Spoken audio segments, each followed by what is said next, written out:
Hi guys, Film Foxhole here. Now a couple of my peeps have been asking me how I do my hyperlapses. The truth is, they're really easy to do, anybody can do them. I first started off doing them handheld, then I moved on to my trusty Monopod, and I've never really used a gimbal for it, which totally makes sense. I don't know why I wouldn't do that in the first place. So we're going to test that out and we're going to compare all three of those, look at the footage afterwards and see how shaky it is compared to the gimbal stuff, and then see how it affects it in post. And I'll kind of run you through my steps there and we will do it together. There's a really cool hall up here, which is the thing that I'm going to hyperlapse. It's got lots of room for shooting, it's got a really nice blue sky that we've been blessed with today. We're looking like this right now. Look at that, life hack. Just got a small tripod with the bendy legs wrapped around my neck. To get a good hyperlapse, what you really need to do is have your cross and your grid on your camera screen. I have lined my cross up, the middle cross there, to the clock. What you need to do next is take a shot and take a step forward, just one step, and then carry on that until you think, oh, I'm pretty done with this.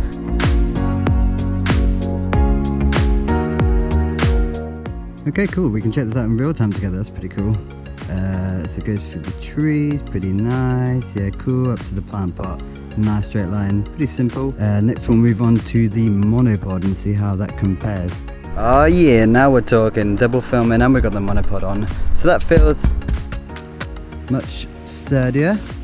We can get a nice consistent shot with this. This is how I like to hyperlapse really, because you can still lean back and you can do all that stuff, but you still get the consistent shot that you need. And go!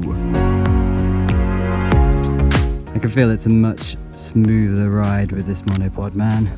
You can line it up way quicker, it's way more convenient. Kind of just feel more at ease, more at home with it. Instead of like trying to keep your arms steady. Hello. Hello, you okay? Yeah, what are you up to? I'm just doing some photographs. I'm doing a thing called a hyperlapse, which is it's really nice. I just love this building, so I thought I'd just photograph it.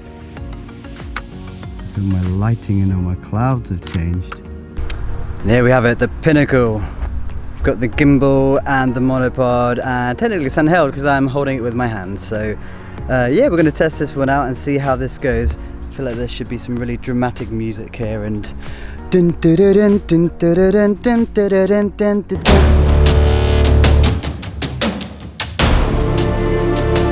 Because I haven't done it before, I'm just going to check out the actual gimbal footage there and see how smooth that is. Yeah, it's pretty smooth, man. Okay, that's the hyperlapse done. All three of them. My initial thoughts, I think I prefer the Monopod still. The gimbal's pretty good once you get used to the joypad. If I had it hooked up, it would have been a bit easier. But I think the Monopod works best. If you just need to do a quick, sneaky little hyperlapse, it's okay to do it handheld, but it's my initial thoughts. Let's see how it looks in post. Ooh.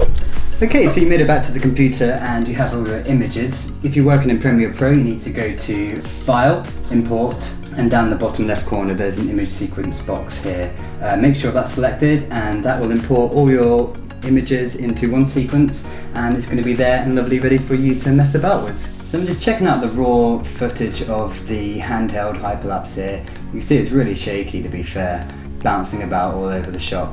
But then when I put that through a warp stabilizer, which is one of the effects you type in, I usually have that set at about, usually 10% for smoothness, but play about, at the moment I've got it set at 50, and you can check out the comparison just here too. Okay, we're going to move on to tripod and do the same thing for that, see how that compares. Those people mess it up halfway. Bit bouncy, the sky ruins it because it changes, but you get the idea. Pretty steady in terms of like the levelness, pretty level with the clock there each time. And we're going to compare the raw footage with the warp stabilizer footage. Again, super nice and smooth. I think I've got this one set to 50, and you can't even tell that little shake between the two. It's kind of nicely artistic, so maybe we'll use that. Next we're going to move on to the gimbal and take a look at the raw footage. They're all about the same really. That's a bit more organised shake, I think. That's how I describe that. But then if we compare it to the stabilized footage, it does crop in your image a little. But it's super nice and smooth really. A bit wavy there, as I might have not took the right line.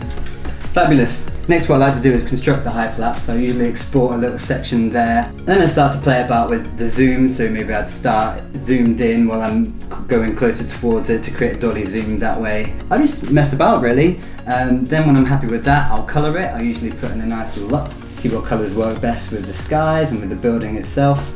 So here's my result of what I came up with. I hope you like it. I hope you like this tutorial. Let me know and do all the stuff that you'd normally do if you like stuff. Thank you very much.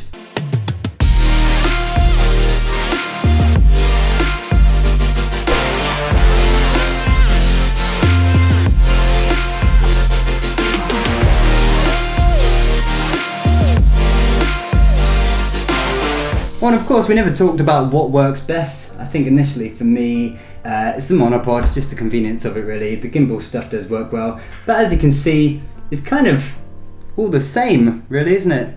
Just put a warp stabilizer on it and stabilize it up. Sometimes I put two on if the first one didn't work out well enough, if you don't mind cropping your image too much.